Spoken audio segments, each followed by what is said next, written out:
Hi Booktube, it's Amy and I'm back again with the Anatomy of Bibliomania by Holbrook Jackson. We're on page 170 today with a section titled Dishes and Tastes Particularized. We all know that the human body can be nourished on a great variety of foods, but how great that variety is, we do not always realize.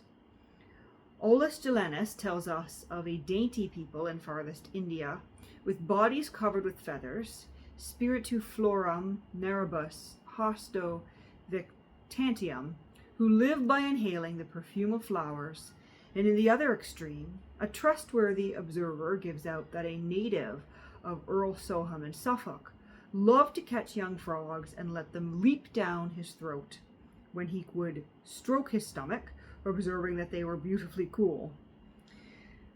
Well may Thoreau reckon that there is not one kind of food for all men. For his own part, he was not unusually squeamish, and could, if put to it, eat a fried rat with good relish. Human beings are the most omnivorous of all creatures. They can eat anything, even each other, and find nourishment in all manner of unpalatable stuff, even though, as Emerson argues, it were boiled grass and the broth of shoes. In Greenland, they eat half-putrid whale and seal, and in England, game, birds, and venison in the same state. The Laplanders relish bear and reindeer, and the Esquimaux and Samodes walrus, beaver, otter, and fox, as well as decaying fish. The Kalmyk Tartars eat horse and ass, preferably putrid, whilst fresh horse flesh is a regular food in Germany, France, and Italy. The Chinese, bad eggs, salted earthworms, smoked fish, shark's fin, birds' nests, maggots, caterpillars, cats, dogs, and rats. In Pegu, Arkan, and Siam, serpents and mice are delicacies, and the natives of the Ladrone Islands subsist on roots, fruits, and fish. Hindus are vegetarian. Persians enjoy wild ass flesh, and in olden times they ate camels and ostriches. The Aborigines of Australia feed upon kangaroos, rats, opossums, bandicoots, and rabbits, and they have an inborn taste for various insects and reptiles. Reptile eating is still practiced in Europe, where the French eat frogs, and the English assess turtle a delicacy. Hottentots eat putrid buffalo, caterpillars, ants, grasshoppers, and snakes. Western Europeans eat shrimps and crabs. Melanesians eat lice. Kaffirs enjoy lion flesh when they can get it, as well as elephant. Moors and gypsies like hedgehog. The French and English enjoy snails, the former preferring the land and the latter the sea varieties, such as whelks and periwinkles. Red Indians eat rattlesnakes. Crocodiles and iguanas are eaten in South America and the West Indies. The sloth is a dainty in Peru, and the tapir and armadillo in Brazil. Centipedes are a delicacy in Central America, and shrimps, prawns, crayfish, and lobsters in North America and most European countries. Otomiques of the Orinoco, the Indians of the Mackenzie, the Peruvians, and the Javanese eat various kinds of earth and clay, a custom not unknown to Europe, for there have been earth eaters in Germany, Sweden, Russia, and Turkey. And in Germany, the wood of various trees has been converted into a nutritious substance, and the bark broad of the Norwegians is made from the bark of trees. And a footnote here says most of these facts are taken from Illustrations of Eating, copyright 1847, where many of the sources are cited. So that language there is, of course, from 1847, and much of that terminology for people and places will have changed. The manner of eating these various foods is as varied as the foods themselves. The flesh is eaten either raw, cooked, dried, salted, or pickled. It is boiled to a pulp or burnt to a cinder, roasted, fried, baked, grilled, or stewed. But in some instances the food is relished only when it is alive. The insect eaters of the South Seas and the oyster eaters of Western civilizations have this particularity in common. But this taste reaches its finest expression in Abyssinia, where the cow or bull, which is to be the main course of the feast, is led to the table and carved alive in the presence of diners. And the footnote just says Bruce Abyssinia, and I don't know whether that's true or not. It could be a tall tale of the time.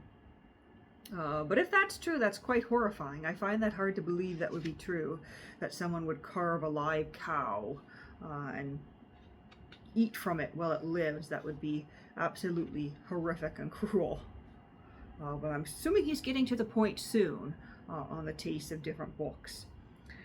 But moving on here, in Sumatra, where it is the custom to dine off the bodies of condemned criminals or prisoners of war, the victim was brought alive to the table and tied to a stake, but although the guests selected and carved each his own slice, which might be eaten raw, it was sometimes grilled and served with a seasoning of chili pepper and salt.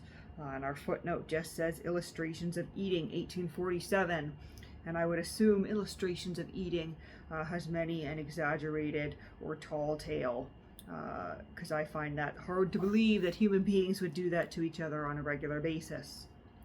The bibliophagi are no less varied in taste and range of choice, and their cuisine is equally varied. Much reading is like much eating, wholly useless without digestion. For that reason, books like Salt Fish should be a good while soaking before served. Books are as varied as dishes, infinite in their variety. Great libraries, full, well furnished, like so many dishes of meat served out for several palates, some to be tasted, Lord Byron argues, others to be swallowed, and some few to be chewed and digested. For according to Hierome, as mastication is to meat, so is meditation to that which is read. Some again, declares Dr. Oliver Wendell Holmes, must be read tasting, every word of them turned on the palate, especially as Tennyson, Milton, Gray, for they themselves tasted every word in the making of their books, as Oud or Karim would taste a pottage meant for a king or a queen. Some are like great joints to cut at and come again. For meat, Hilaire Belloc knows no equal to Gibbon, and he sets the decline and fall above all literary dishes for permanent delights. Holbrook Jackson is constantly reminding me that I need to return to my Gibbon. Others are dainties, entrees, side dishes to support the main course. Notable among these are the writings of Horace Walpole, which is the opinion of Macaulay. Rank is high among the delicacies of intellectual epicures, as the Strasbourg pies among the dishes described in the Almanach des Gourmands. And our footnote is just telling us that's from Walpole's essays. Some again are no better than slops, as Robert Buchanan, who is Scotch gruel or cold collations, as that volumes of his verses which Austin Dobson inscribes to George Saintbury. Here, with little variation, comes another cold collation. There is a great variety of stews, réchauffés, hot pots, salamgundis, I don't know that word, S-A-L-M-A-G-U-N-D-I-E-S, salamgundis, jussels, olios, ragouts, fricassees, garum fries, hashes, forced meats, minces, good enough when the ingredients are sound and the cooking exquisite. I think we're seeing some words from French cooking that I'm not familiar with. Hot pots I know, ragouts I know, fricasses I know, hashes, yes, minces, yes, I guess forced meats, maybe I know what that is, but the rest I don't know which cooking techniques we're referring to here. But not those mixtures, books distilled from books, messes of odd scraps, stale leavings, plate scrappings, crumbs fallen from the rich man's table, which none but Lazarus would eat, done up into a fardel to look fresh and new. Certain new-fangled books, according to Hazlitt, resemble made dishes, being little else than hashes and rifacimentos. Another cooking term, R-I-F-A-C-C-I-M-E-N-T-O-S. Rifacimentos? I'm assuming it's something of a mixed dish, a hash, made from scraps of various foods, which has been served up entire and in a more natural state at other times. Such kickshaws are the common productions of those who live mainly upon literary food. Better for them to take Isaac Disraeli's advice to Magliabechi and dress some dishes of their own invention, or at least some sandwiches of their own relish. Not but that books and poets still were free to use their power in nice variety.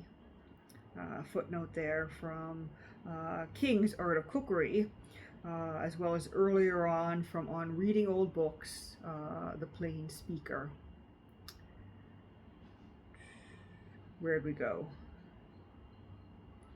But to dish up a company of obsolete sentences and stale phrases for no other purpose than to make a book for profit is to do no better than to make a stew of table scraps and leavings and offer them as food in a public eating house. Macaulay discommends those other riffacamenti, harmonies, abridgments, expurgated editions, commuted for queasy stomachs, for which he stiffly holds no man of taste can endure. Corey recognizes one class of books as no better than confectionery, and we're quoting there, footnote says, Table Talk and Gathered Leaves, M.E. Coleridge, page 303.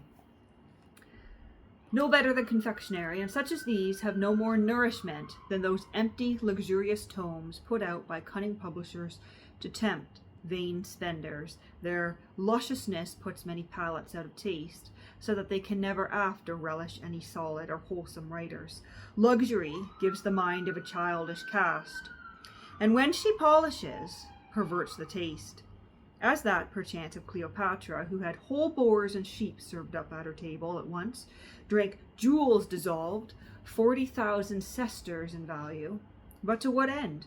Other books, or hors d'oeuvres, smorgasbord, Ausfishnet, and that looks to me like a German word, as anthologies good for all sound stomachs, or savories, which by their piquancy and brevity serve as culinary toys. Such delicatessen are for the idle moment, or the preliminaries of the feast, when light talk, raillery, brilliance, bandage, etc. come into the game.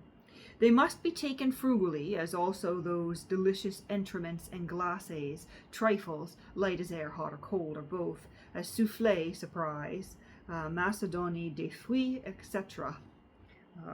Some more soufflé. I know what a soufflé is, but the second one I don't know. Something with fruit.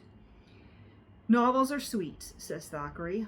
All people with healthy appetites love them. Others there be who prefer to suck the sweets of sweet philosophy. And that is from Taming of the Shrew, that footnote there. To suck the sweets of sweet philosophy, from Shakespeare. Warton's edition of the Minor Poems of Milton, according to Leigh Hunt, is a wilderness of sweets, and so on to friandis and dessert.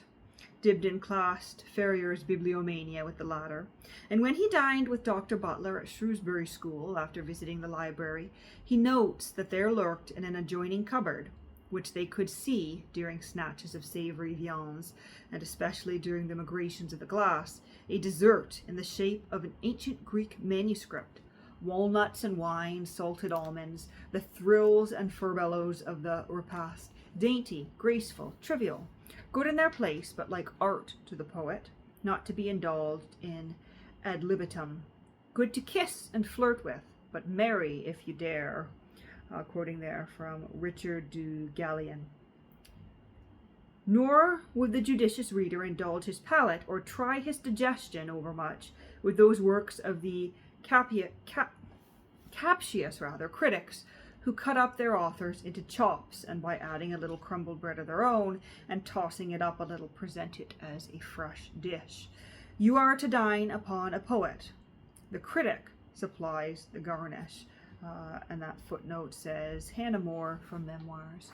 And that brings us to the end of the chapter comparing books to food and appetite. The next part here is book drinkers, which is where we will continue on page 174 in our next video. But that is all for today.